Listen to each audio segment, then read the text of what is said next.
It's not long before you hear the screams of the grieving.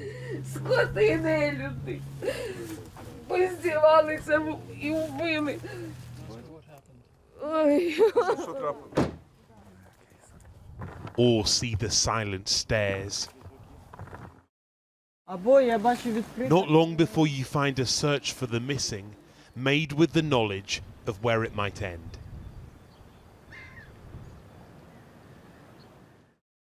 This is Bucha, city of shattered glass, of ruins, of heartache, of grim pictures drawn by those with a lifetime of memories ahead. It is where the flowers have come as winter turns to spring. From 67 interviews with survivors and officials, and helped by the indiscretion of invading troops, this is the story of how, after 2 weeks of occupation, Russian forces launched a massacre. Alexander told his wife to leave Bucha on the first day of the war. As a guard at the maternity hospital, he knew she was at risk. She saw him again 7 weeks later. As bodies were retrieved, Yulia had returned to identify his.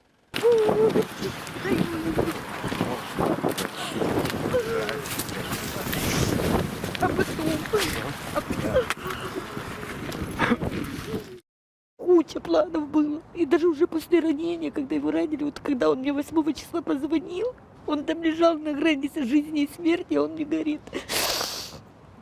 Юлька, говорит, у нас с тобой будет новый сын. Я говорю, в смысле? Говорит, там мальчик был с детдома, говорит, прибегал, мне конфеты приносил, говорит.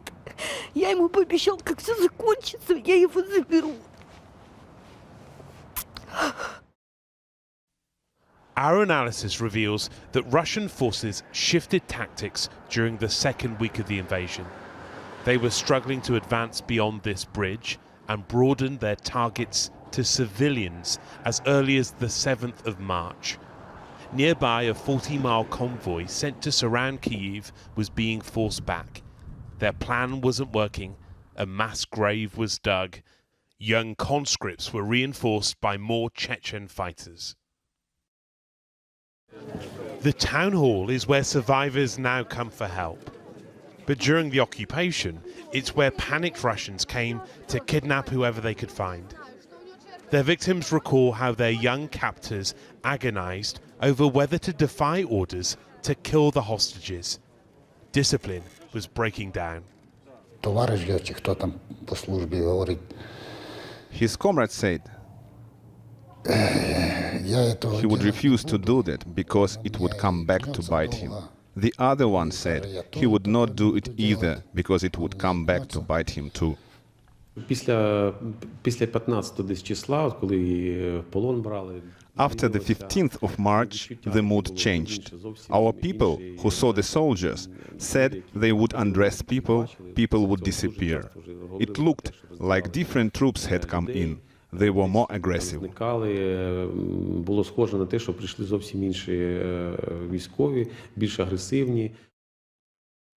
Soldiers started searching civilians, looking for patriotic tattoos. They never asked to see this. Vladimir managed to conceal his of the Ukrainian crest, but others who didn't were beaten or killed. They didn't undress me, that's why I am alive. If they had undressed me, trust me, I wouldn't be alive. These are some of the Russian troops who took over one neighborhood, photographed by a brave resident. On the 23rd of March, their commander told several local people about a plan to leave the area. Similar conversations were overheard between soldiers. It was another week before they would go, but this is the earliest evidence we have of a decision to retreat, less than 1 month after the invasion began. 1 week later, on the night of the 30th of March, Russian troops were spotted leaving this house. They'd used it as a base for 25 days. It was Volodymyr's home until he was ordered to leave it. Chai. Chai?